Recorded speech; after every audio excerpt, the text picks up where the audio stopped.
Hello friends, नमस्कार। आलोक academy की online classes में आप सभी का स्वागत है। दोस्तों, हम पढ़ रहे हैं जीके की क्लास और जीके की क्लास में मैं आप लोग के सामने टॉप 10 क्वेश्चन लेके आया हूं। पहला क्वेश्चन आपके स्क्रीन पे है। ऑपरेशन फ्लड किससे संबंधित है? दोस्तों, यह संबंधित है जो ऑपरेशन फ्लड यह दुग्ध उत्पादन से संबंधित है। किससे संबंधित है? दुग्ध उत्पादन, यानी दूध में किस प्रकार से बढ़ोतरी हो, यही है ऑपरेशन फ्लड। सन 1970 और 80 के दशक में इसका पहला प्रयोग किया गया था दोस्तों, ऑपरेशन फ्लड। अगला प्रश्न कह रहा है लॉर्ड मैकाले किससे संबंधित है? लॉर्ड मैकाले किससे संबंधित है? किससे संबंधित है? ध्यान देंगे दोस्तों। लॉर्ड मैकाले का नाम आते ही हमारे दिमाग में एक बात आ जाना चाहिए, वह है अंग्रेजी शिक्षा। क्या है? अंग्रेजी शिक्षा। अंग्रेजी शिक्षा भारत में देन जो है वह किसकी देन है? लॉर्ड मैकाले की।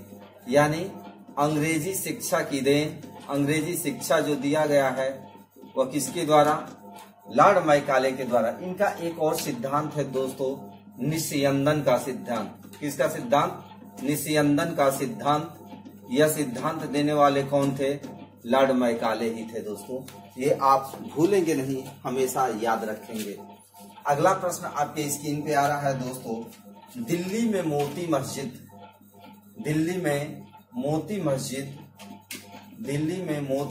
का निर्माण किसने कराया?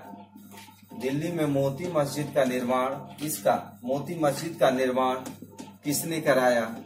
यह प्रश्न दोस्तों कई बार परीक्षा में आ चुका है। दिल्ली में मोती मस्जिद का निर्माण किसने कराया? ध्यान दीजिए, हम इसको एक ट्रिक के माध्यम से याद कर लेंगे। पहले जानेंगे कि किसने कराया, तो इसको कराने वाले हैं औरंगजेब। कौन है? औरंगजेब है। औरंगजेब, मुगल बादशाह औरंगजेब। अब देखिए दोस्तों, जो मोती होता है, मोती क्या होता है? लड़कियां मोती की माला पहनती हैं, तो अपने जो मोती की माला पहनती हैं, तो उसको, उन लड़कियों को देख करके लोग क्या हो जाते हैं? आश्चर्यचकित हो जाते हैं कि अरे ये फलानी है, ये तो विश्व सुंदरी जैसे लग रही है। तो मोती पहन लेने से क्या होता है? कोई भी चीज आश्चर्यजनक हो जाती है। आश्चर्यजनक, तो आश्चर्यजनक, इसके आ यहाँ पर पकड़ लीजिए, आप पकड़ लीजिए और यहाँ पर का आप पकड़ लीजिए। दोनों, आ से आश्चर्य, आ से औरंगजेब। अब आपको याद हो गया दिल्ली में मोती मस्जिद का निर्माण किसने कराया? तो औरंगजेब ने कराया। कैसे याद किए? मोती एक आश्चर्यजनक वस्तु होती है। इसमें आश्चर्य का आ पकड़ लीजिए और यहाँ पर आप पकड़ लीजिए। आश्चर्य से क्या हो जाएगा? औरंगजेब। अगले प्रश्न की ओर चलते हैं दोस्तों। इन प्रश्नों को आप 2-3 बार अगर वीडियो को देख लेते हैं तो ये प्रश्न आपके मन मस्तिष्क में स्थिर हो जाएंगे दोस्तों। परीक्षा हाल में जब भी आपको ये प्रश्न देखने को मिलेगा तो तुरंत हमारी बात याद आ जाएगी और आप उसका सही आंसर दे देंगे। चलिए अगले प्रश्न की ओर। अगला प्रश्न कह रहा है दोस्तों कि भारतीय राष्ट्रीय कांग्रेस की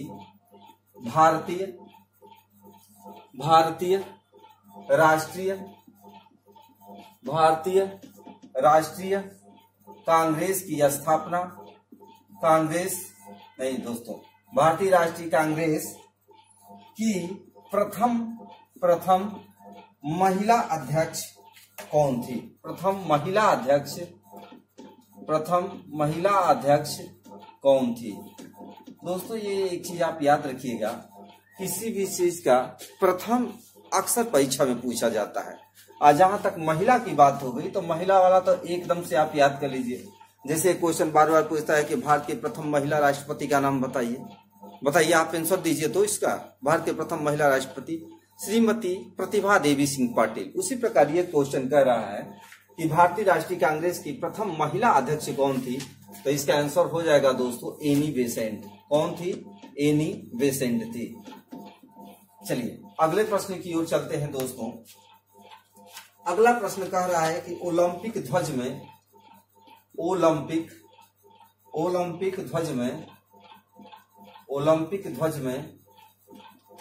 कितने चक्र हैं?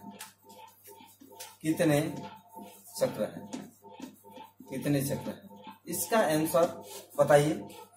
ओलंपिक ध्वज में कितने चक्र हैं दोस्तों? ओलंपिक जो ध्वज है उसमें 5 चक्र हैं। कितने चक्र हैं? 5 चक्र हैं। और ये क्यों 5 ही हैं दोस्तों? तो इसके बारे में जानेंगे। चूंकि महाद्वीपों की संख्या भी 5 ही है, तो एक चक्र एक महाद्वीप का क्या करता है? नेतृत्व करता है दोस्तों। और ये जो 5 चक्र है दोस्तों, एक दूसरे को काटते हुए बनाए गए हैं। एक दूसरे को काटते हुए बनाए गए हैं। चलिए अगले प्रश्न की ओर चलते हैं दोस्तों। आईपीएल शब्द एक आता है।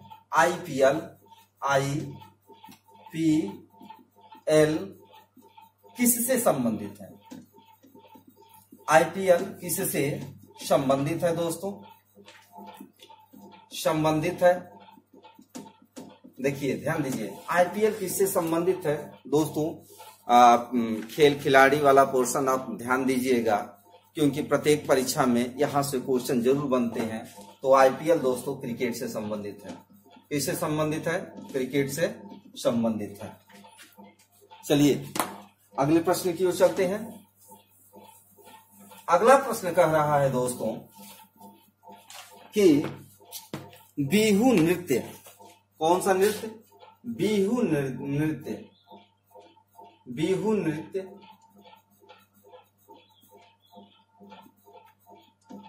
भारत के किस राज्य से है? भारत के किस राज्य से है? बहुत आसान क्वेश्चन है, लेकिन जो पहली बार पढ़ रहा होगा उसके लिए आसान नहीं है। बिहू नृत्य भारत के किस राज्य से है?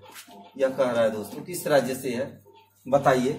बिहू नृत्य याद रखेंगे दोस्तों, ये असम से संबंधित है। असम राज्य से है, असम।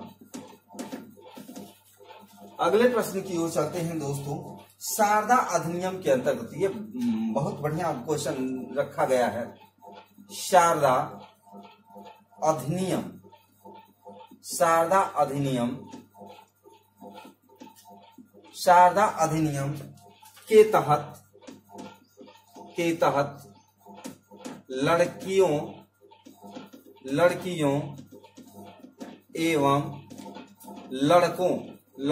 एवं लड़कों की शादी की उम्र क्या निर्धारित की गई? क्या निर्धारित की गई दोस्तों? ये प्रश्न क्या कर रहा है? पूछ रहा है कि शारदा अधिनियम के अंतर्गत लड़कियों एवं लड़कों की शादी की उम्र क्या निर्धारित की गई दोस्तों? बढ़िया प्रश्न है। पहले देखिए लड़कियां कहाँ है, तो पहले लड़कियों का जानेंगे। शारदा अधिनियम दोस्तों सन 1930 में अधिनियम में आया था, और लड़कियों की उम्र निर्धारित की गई थी दोस्तों 14 वर्ष, और लड़कों की उम्र क्या निर्धारित की गई थी? ये 18 वर्ष दोस्तों। कितने वर्ष? 18 वर्ष। आप याद रखेंगे, लड़कियों की उम्र 14 वर्ष और लड़कों की उम्र 18 वर्ष शादी के लिए निर्धारित किया गया था दोस्तों। किस लिए निर्धारित किया गया था? शादी के लिए निर्धारित किया गया था। चलते हैं अगले प्रश्न की ओर। दिखाई दे रहा होगा दोस्तों नीचे, कह रहा है दोस्तों टाइलिन नामक एंजाइम, टाइलिन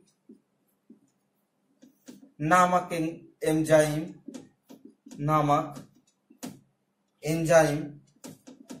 एंजाइम पाया जाता है। कहाँ पाया जाता है बताइए? कहाँ पाया जाता है? तो टाइलिन नामक एंजाइम लार में पाया जाता है। दिखाई दे रहा है दोस्तों, लार में पाया जाता है। आप याद रखेंगे, लार में पाया जाता है। यह प्रश्न कई बार परीक्षा में पूछा जा चुका है। चलिए टॉप 10 क्वेश्चन का अंतिम प्रश्न आपके सामने है। अंतिम प्रश्न कह रहा है दोस्तों, अंतिम प्रश्न कह रहा है कि ब्राह्मणों पर, देखिए दोस्तों, ब्राह्मणों